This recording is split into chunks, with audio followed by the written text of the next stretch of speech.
You know, I can honestly say that out of all the free random movies I've done in the past 3, 6, or 9 months, this one by far was the one I was definitely looking forward to. As you guys may have heard, I pulled Sabrina alongside Shayna within the past couple of weeks, so now I had the opportunity to go ahead and consolidate some runes on those two units so I can open up some other units and runes and try to improve some other aspects of the game. Let's go ahead and talk about it.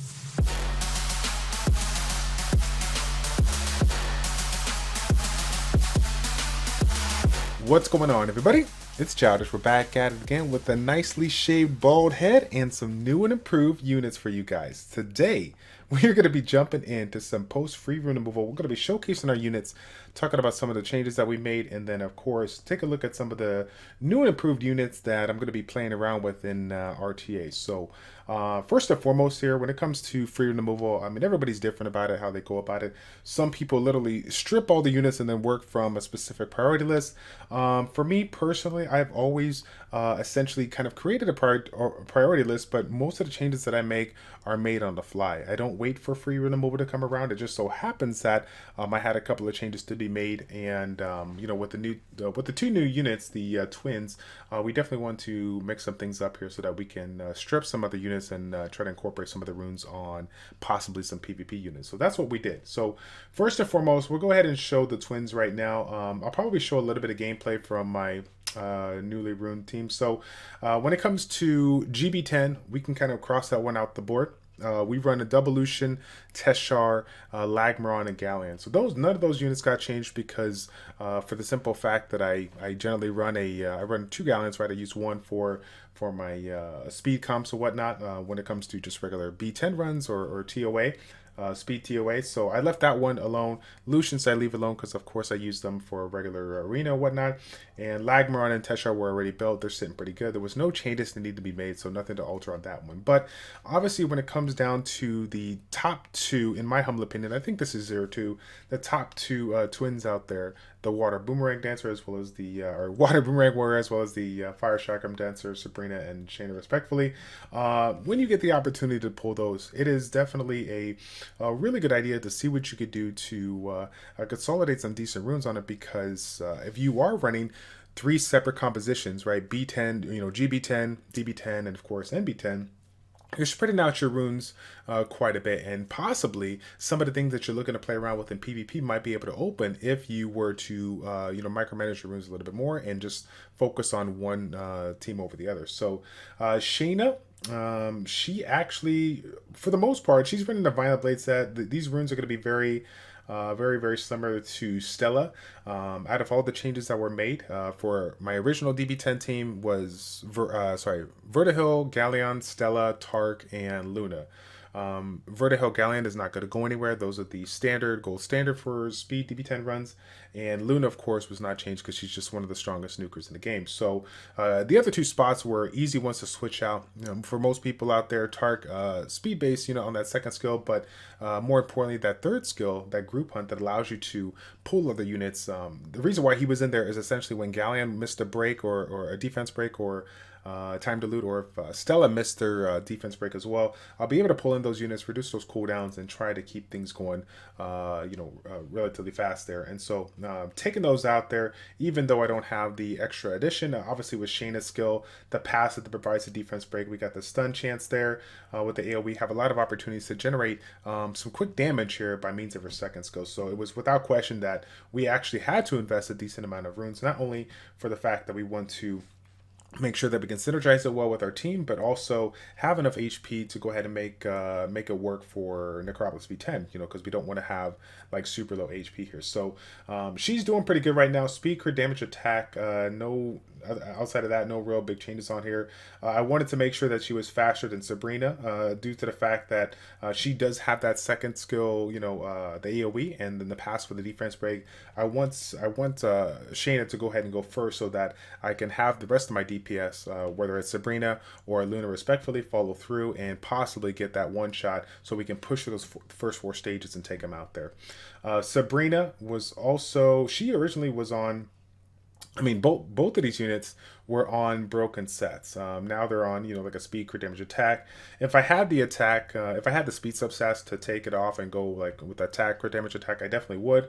But obviously, I need a certain amount of speed in DB10 in order for me to keep up with my rest of the units that are already speed to right around that amount. I'm generally around the 170, 180. So, overall, I was really happy with this change. Obviously, I want a little bit more HP on her for Necropolis B10, but she's been doing a pretty good job, and so I haven't had too much trouble.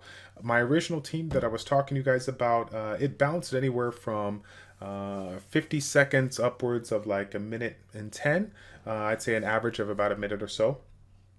But it has bounced. I've gone as low as like 45 seconds or whatnot here, but the reliability was not 100%. Whereas this team here, we got a little bit of a failsafe. We have Shayna's passive that I believe reduces the attack bar, and we also have just an absurd amount of damage by means of these 2 skill due to Sabrina's passive as well. When the beneficial effects are not on, then you're going to be able to do 35% more damage. So if we have the jump on the opponent, if we're getting Vertihill to speed up, provide us a turn bar, getting a ton more turns, we get a lot of extra damage from each unit. And the fact that they're both on violent runes, it just makes up for the RNG aspect, makes up for it, and every proc, regardless of which unit it is, it just provides so much more. So one thing to mention though, if you guys have recently pulled it, or if you're looking at this video down the road, if you do pull Sabrina and Shayna, and they're like, oh my goodness, like I'm ready to use them, but I don't have the violent runes. To be perfectly honest with you, you really do not need violent runes to make this work. I would still go for the factor of like stats over sets and do what you got to do to get it synergized with your team and provide the stats you need. The amount of damage that you generate between these two units is super strong, and even though I personally like a violent set on both of these, especially for the fact that I'm going to be incorporated in Necropolis B10 and you're looking for those multi-hits all day, given the fact of what they do, I would definitely recommend it, but it's definitely not needed. Okay, now keep in mind that the times that you're seeing, I'm generally getting with this new DB10 team, I'm getting right around 55 seconds to about a minute 5, minute 10. I think on average is a little bit lower than the other one, but I will easily give up 10 to 15 seconds on a run if the consistency, the survivability is a little bit better. Take note that I'm also not max skilled, which is something that I don't preach about. I generally like to say, as far as, when it comes to your speed compositions, you don't want to leave anything to waste, right? You don't want to leave anything for chance. So making sure that your, arena towers are max, making sure that the units that you're using have, max skills or whatnot, that's what you want to do.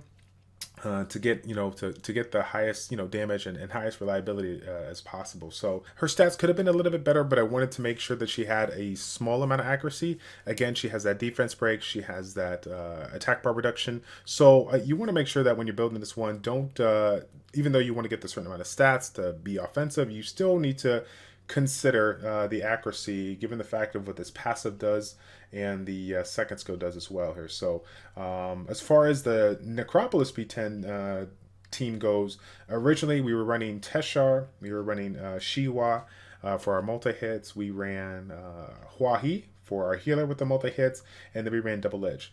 Now we are running, we're still running Teshar, we're still running Huahi, but we're running the two twins alongside the Wind Lich. Now, I don't think I have the Wind Lich laid out here, but he was pretty much the same. Nothing was changed on him. He was running a Violent Focus set. Just because, again, like I said before, I wanted the accuracy. He was my last person to go. I wanted to make sure that he landed the defense break, or he landed the slows. The slow was the biggest thing. He was the second to last unit to go on my original team. Now he's the last person to go. So if he does use the first skill over the second skill, then I'll get that slow. But due to the fact of the sheer amount of damage that I'm getting in, because the twins are breaking the shield so much more quickly, so much faster, I'm still just, like, even without the slow, I'm still able to kill the boss relatively quickly. Now, my original team with the Double Lich, Shiwa, and Huahi and Teshar, I was running about, I would say about a 120 to 130 average, but I can bounce as low as like 105, and I can go up as high as like 145. With this team now, I've been able to reduce the variance, and it's bringing it down to about a minute 5 to about like a minute 15, minute 20, and that's pretty average with no deaths here. Now I do foresee an issue with Sabrina if she does get unlucky on the mini boss here because of her HP being a little low. Defense is not bad, but the HP I would like to see that improve. I'll see what I can do to get like a couple of random stats here. Obviously I'll get more more grinds as I can improve. But ultimately, the goal was to create those two twins and essentially build them in such a way that they can be viable for both NB10 as well as DB10. And so that's what we came to do. Now, given the fact that we opened up a couple of runes here, I wanted to talk about the RTA and what we've been doing. Now, if you guys have been seeing me on Twitch, right? So I'm like not awake right now on Twitch lately. I've been generally running either some kind of death repression comp with Vanessa Triana plus either 3 DPS or 2 DPS plus another support, or I've been running a double immunity plus 3 maybe CR plus 2 CC or CR plus 2 single target burst damage or whatnot. So it just kind of depends on the comp.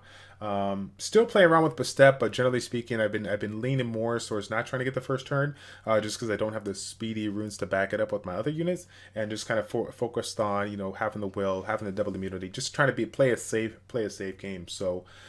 With the recent changes that were made on the other units, they opened up a couple of different runes, and I'm happy to say that I've been getting so much crap when it comes to Helena here. I don't know if you guys are the same way. I'm super addicted to stats sometimes, and I cannot break it to save my life. Helena had 47k HP. She had what did she have? Yeah, she had like 205 speed or something like that. We were running triple HP. With 80 critical rate, and she had an absurd amount of HP, so she was just super tanky. It was fun to use her in everywhere, Guild War Siege or whatnot, and it was great. But the fact remains that the beauty of Helena does not come from how tanky she is, but the ability to turn skills, right? To turn advantage, give you that turn advantage like a boss. So I finally did it, ladies and gentlemen. Okay, I got away from my high HP, and I got myself the critical rate that I need. And even more so, not only did I get the critical rate, but I did get her on a violent set, and we were even able to sneak in a revenge set here. So my thought process is, if I am running a sustained comp with like double immunity plus 3 DPS, regardless if it's single target or AoE. Generally speaking, if I have a situation where they're trying to go heavy on the CC, maybe they don't have a lot of immunity, they'll probably ban my Wusa, and I'll be stuck with like a Beta or Triana or something of the sort. So having Helena in there, obviously is going to provide me a little bit more sustain, but ultimately it also gives me even more chances, not only just to turn skills, get stuns, but also set up my other units to possibly get some KOs there, try to take out some units, because the amount of turn advantage that I'm going to get, the defense breaks, the setup of the units, I think it's going to be strong. And again, overall, I'm happy with the stats and where they're at, but they could be a lot better. But the thing of it is that I'm still trying to make sure I'm getting a lot of accuracy, while it is important to want to get a ton of speed and synergize, but like I can't really do too much with her if she does not have the accuracy to get it done. And obviously with that second skill when I'm in the uniform, the defense break, the first skill with the stun when I got it maxed out, I mean it's just without question you need a little bit of accuracy to make this unicorn work. So that's why the stats were really kind. They could have been a little bit faster, but this is right where I want it to be. I ended up speed tuning her with Tesarion. Tesarion is still more or less the same stats. Now he's not running critical damage, which I probably could have considered it. Given the fact that my single target burst damage is not that has a lot of aspects in their kit that I would incorporate in my team, it's not really high. But this one is just more. It kind of comes back to the same thing as you would say for Asharian, like as well as due to the fact of Tesarion's passive, how it works, you can definitely provide a lot more damage, but I'm using it for the utility aspect. I'm trying to get more value out of that by staying alive, being able to support my team with that passive, with that Oblivion. So I'd rather be tanky and use that skill, throughout the match versus be a little bit less tanky, possibly get the one shot. Or possibly get in a situation where I can lose them a little bit fast. Now, if I get in a situation where I think I'm going to be incorporating a little bit more death prevention, then yeah, I think I consider going Bruiser. But that's where I'm kind of at right now. We'll see how it goes. And so yeah, we're going to be going with that now. Tesarion, no changes there. Speed, defense, HP. We're running Violent Shield on Tessarian, as well as Vanessa. Vanessa has some really weird runes here. The accuracy, yeah, we couldn't improve the accuracy. Rest in peace, Vanessa. So Vanessa, super tanky. Another set that I'm doing, Shield, because I'm always in situations where I do not get the first turn for the people. So if I cannot get the first turn, then I want to make it a little bit harder for those Molongs, for those Okeanos, respectively, to use that second skull on Okeanos to get the strip on my Virad or my Rika or whatever the case may be, and or just Triano, whoever the case may be, get that shield off or get that will off and be able to reset here. So we're going to be looking to improve Vanessa over time. I want to keep her speed relatively high. I'll probably run something like speed attack HP or speed critical damage HP if I can get enough critical rate to justify it. But because of the fact that I could not, I'm just going for the aspect of death prevention, just using it for the utility and obviously the passive, the defense break, and whatnot. Trying to use her for the utility for right now, and then hopefully down the road we can improve him. So that was the big. Helena was the big change there. I think you guys already saw. I mean, I still was playing around with some single target control units. We have Azaria. We have Camilla that are both speed tuned. So I'm gonna have some fun with this. I know you guys been seeing me in Guild Wars and playing around with it a little bit. I think I'm gonna have a video coming out later this week with Camilla. So stay tuned for that. I'm gonna be playing around with them a little bit more because I'm just having a blast with them. But outside of that, those were the biggest changes. I ended up taking Helena's runes and throwing them on Chandra. Chandra is one of those units that I had on Violent Energy with low speed and a little bit of critical rate, critical damage, and there was no point in playing around with it. But I've gotten a lot of feedback from people at the upper end. I was talking to Fate Memory the other day, and he's trying to mess around. He actually had this idea of playing around with a super fast Chandra. Now, mind you, it's not going to work for me because Fate Memory knows that my runes are plebish, so I can't make it work. But I will say this: that having a support speedy based Chandra, I'm actually excited about it.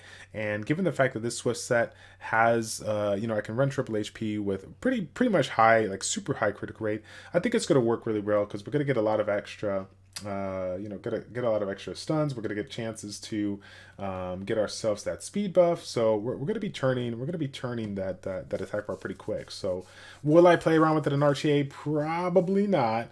But because I find too often compositions that have abilities or units that provide some kind of a strip, so I don't think that the skill is viable. But you never know. We'll have to see what kind of throw. I mean, essentially, it is an ability that provides that death prevention, right? So it'd be another fun unit to incorporate with maybe Vanessa, Triana, Chandra plus 2 DPS, right? Because not only do they have the death prevention from the passives, but they also have to get through Chandra. So right now, Swift broken set, but I'm going to try to make improvements on him.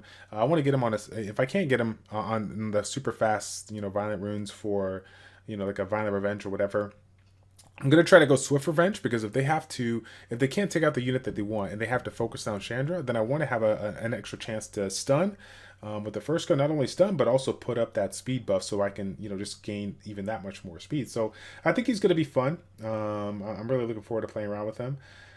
Let's see. So the other changes that I made, or actually, epic fail story, I don't know about you guys, but I ended up falling asleep on my, I was out all day. I have no idea how I got all this stuff done. I was able to do it, and but I, in the process of like getting home after hanging out with some friends and whatnot, I tried to do a little bit more, and I ended up passing out with my phone on my head, like slapped my phone, like it hit me on my head, and I missed I basically missed enough changes to warrant like about a mil worth of mana. So I had to make some changes this morning, and yeah, that's where we're kind of at. So the units that I didn't get a chance to change on free removal was Antares and I think Chiwu. So Antares, I've been using him a lot more versus the unicorns. He's a really fun unit. I've been playing around with him versus some of these YOLO comps that are getting aggressive with double attack bar boosters, and they have a lot of win-based units, or they have a Faye, Lucian, X as far as the DPS goes. I've been trying to throw him in and see if I can have RNG take my win there, but I haven't right now. I haven't been too fortunate with the runes that I want. Like, I'm looking to obviously provide these kind of hybrid stats, but I'm looking to get I'm looking to get him on, you know, a little bit more critical rate and some critical damage if I can. But ultimately, I'm using them there for utility. So again, like I said before, if I can't make it work, I'm just going to make him really tanky. Fast is a relative point because it's about his passive that you know can steal turns, so I'm not really too concerned about that. But I would like to set him up on a revenge set if I can, because generally speaking, when I throw Antares in there, they're going to be going for him more times than not because he can disrupt their plan of action. So if I have a revenge set on him, I have a chance to get some additional suns there. So we'll see how that goes. Now, Chiwu. Chiba's one of those units that, oh god, the disregard these stats. I took a rune and I took it on somebody else, and he just kind of got left out of the way. So Chiba's one of those units that I've always been a big fan of for the Guild Wars and Siege, or even just like some of the cleave comps that I was playing around with in Arena.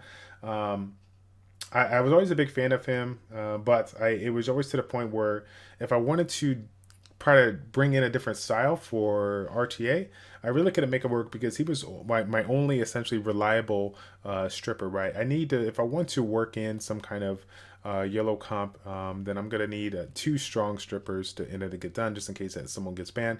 I can't really rely on Iris to get it done, and everything else that I have is single target. You know, the Chilling, the Ethna, the Miyang. I mean, I don't have anything that is super good in AoE that I can incorporate. Sure, I can build like a Soha or an Aquila, but they just don't have a lot of other utility in their kit to make it viable for RTA. But so I think I'm going to hold off for that right now, and then hopefully down the road we could see what we can do. Now, the other only changes that I made was just improving the effective HP on Triana. Triana has been a little bit improved here, a little bit more speed, a little bit more accuracy. I don't know why, but I've been getting a lot of some clutch sleeps here, so I was like, okay, I'll improve her accuracy a little bit. And so we're incorporating her a little bit more when it comes to the death prevention now. Iris, she actually did get a little bit of a change. She was probably around 235 speed. Now she's pushing 252 on a Despair, but I do not have her on a Despair Revenge set. I just have her on a Despair Broken. Now, the reason for that was because I was running about 17 or so accuracy, which is really not smart given the fact of what I'm trying to use it for. I'm trying to use it for the strip aspect. The stuns is just icing on the cake if I get it, but I want to be able to have a little bit more of a reliable strip, and so due to that, I did take her out of the revenge set so that I can get not only more speed, but also more accuracy. So I want to get her more turns, and I also want to make sure that every single turn is duly counted. Like it's I'm gonna get value out of it. So that was pretty much the only change on that. Everything else is pretty much the same now. If you guys made it to the end of the video, congratulations. I don't even know why you're still here, but the good thing about it is any unit that I did not showcase when it comes to my setup or whatnot, you can definitely check it out now. I'll leave a link in the description down below. It's swarforum.com/profile/ChildishPlays, and I think the C and the P are capitalized, so you can check out any of my units that I have set up here if you have any questions. Also, if you ever go to my my Twitch page, you can go to Twitter, type in !monster space, and then put in the name of the unit, and it will pull it up here. I've already, believe it or not, guys, I've already updated my Swarform file, which is something that I don't do as frequently as I would like because I'm always making changes. So the last thing that I want to throw out your guys' way is that while it is super efficient to wait for your free removal, if you are an up-and-coming player that you're looking to get competitive and you're looking to contribute to the guild, it only hurts you to sit back and try to save a couple of mana or whatnot. If you want to, it only hurts you. I'm saying this wrong here. It's only going to hurt you and your community if you're sitting back waiting 3 weeks for a change that you can essentially make now, given the fact that you have mana, but you're like, I'm trying to save some money, right? Make the changes that you need to not only be successful for yourself, but also successful for the guild wars, for the siege, the people, the group of players that you are, with, that you're contributing to, okay? That is why I'm always super low in mana, and if you ever trying to figure out like, hey, I want to make the changes, but I'm trying not to go back and forth with changes. Like, use this utility here. I still use this. I use this in combination with swap. I still use swap to this day. Haven't had any issues with it for the last 3 years. I've never heard anybody issue with it. So if you're looking to try to optimize and trying to reduce the amount of money that you spend, then definitely consider that if you haven't already. I'll also leave the link for that in the description below if you guys haven't checked it out. There should be some details on there in order for you to get that set up. Okay, so that's going to be it, guys. Thank you all so much for tuning in. It's your boy Childish, your Childish Plays checking out. Take care, and we will see you all in the next one. I'm out.